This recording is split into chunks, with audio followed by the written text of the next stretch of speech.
Space, the final, moderately believable frontier. What happens when a classic 1960s family sci-fi gets a 90s Hollywood makeover? You get lost in space.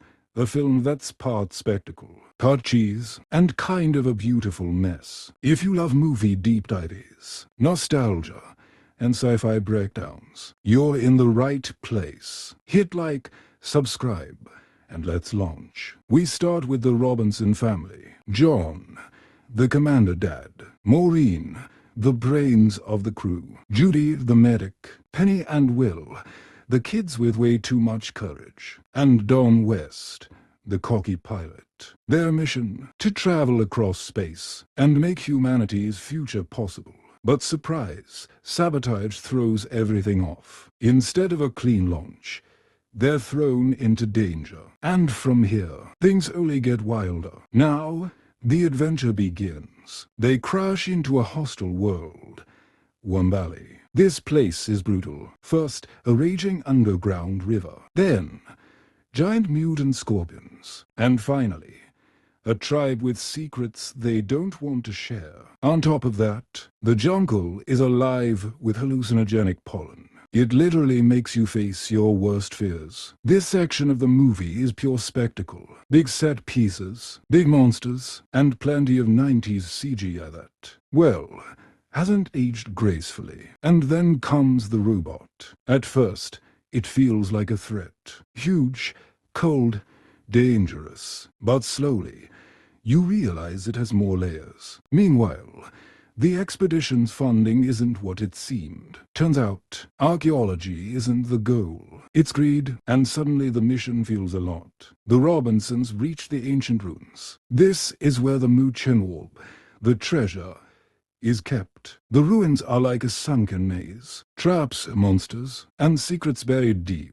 The robot's purpose is finally revealed. The villain's true motives are exposed, and the family faces their toughest test yet. The climax is classic 90s blockbuster. Explosions, sacrifice, and a big emotional payoff.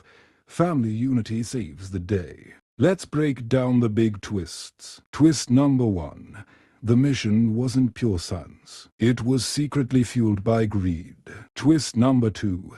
The robot isn't just a monster. It's a guardian with emotions of its own. Twist number 3. The pollen visions. Not just trippy filler. They reveal each character's deepest fears and regrets. These twists aren't shocking, but they keep the story moving and give us more than just monsters and lasers. What works? So, what actually works in Lost in Space? First, the family dynamic.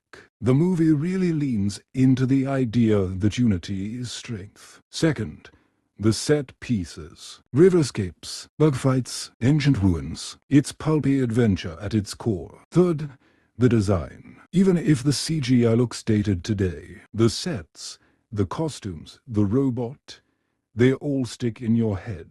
But let's be honest, the tone is all over the place. One minute it's kid-friendly, the next it's creepy survival horror. Some characters get shortchanged. Don West is basically the hotshot pilot and not much else. And then there's the script. Lots of movie logic.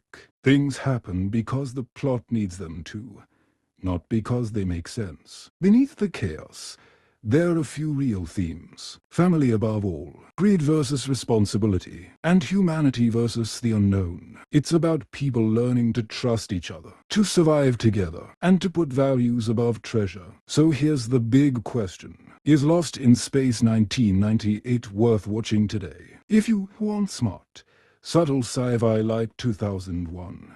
No. If you want cheesy, nostalgic, monster-filled fun. Absolutely yes. It's popcorn entertainment, a time capsule of the late 90s. And somehow, it's still weirdly charming. The family explores and finds the wreckage of their own ship from a previous failed attempt. They discover a grave.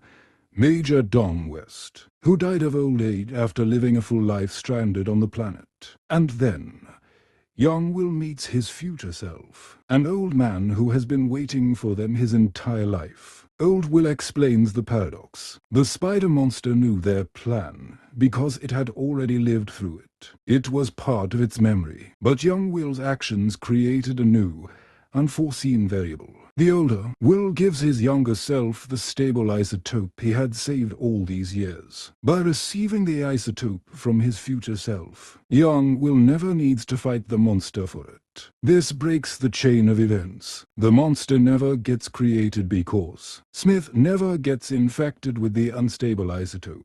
The family can now repair their ship and launch safely, erasing the tragic timeline where they were stranded forever. Older Will fades away, his timeline undone, having made the ultimate sacrifice to save his family. So, the ending of Lost in Space isn't just a flashy time travel trick. It's a story about breaking a cycle. It's about how even when your enemy knows all your moves, true ingenuity in the willingness to sacrifice for your family can create a new path forward. It's a classic paradox, but at its heart, it's a hopeful message about second chances. So, what did you think of Lost in Space? Did you love the ending or did it twist your brain in knots? Let me know in the comments below. And if you enjoyed this video, don't forget to hit the like button and subscribe for more ending explanations. Until next time, stay curious.